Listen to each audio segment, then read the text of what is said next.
पण सडनली एक स्ट्रेच असा आला की ज्यामध्ये सगळेजण तुमच्याकडली त्याच्यावर बोलत होते, मग आता सगळ्यांनी एकदम त्याला पूर्ण विराम लावला.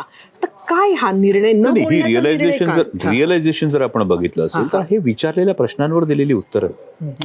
म्हणजे अशा कुठल्या नेत्याने प्रेस कॉन्फरन्स घेतली का बोलावून की या आम्हाला या विषयावर, हे नाही घडलेलं. हे विचारल्यानंतर हे घडलं होतं का, तर हे घडलं होतं. पण जसं मी म्हणालो की जे घडलं त्यानंतर ज्यांच्याशी चर्चा झाली तेच जर आता नाहीत तर मग त्यावर भाष्य करण्यात काहीच अर्थ नाहीये. कारण जे काही आमची ज्यांच्याशी चर्चा झाली होती त्यांना या गोष्टी सगळ्या ठाऊक होत्या.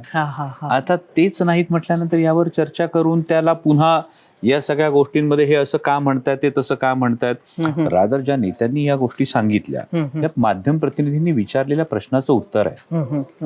आपण जर या सगळ्या येणार ह्यावर खरं तर कोणाला संशय नव्हता.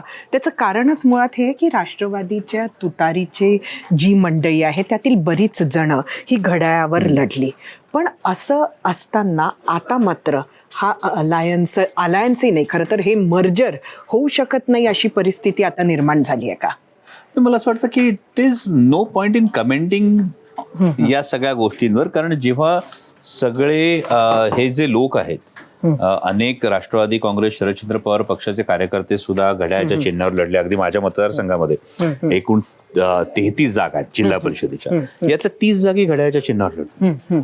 पण या सगळ्या गोष्टी आपण कृपया एक गोष्ट समजून घ्या की दादा असतानाचे निर्णय हे वेगळे आहेत आणि आता दादा नसल्यानंतर जसं मी आपल्याला म्हणतो त्याचे डायनॅमिक्सच वेगळे आहेत. त्यामुळे आता हे डायनॅमिक्स कसे पुढच्या पद्धतीने किंवा पुढे पुढे डायनॅमिक्स कसे होतात त्यावर वरिष्ठ तो निर्णय घेतील.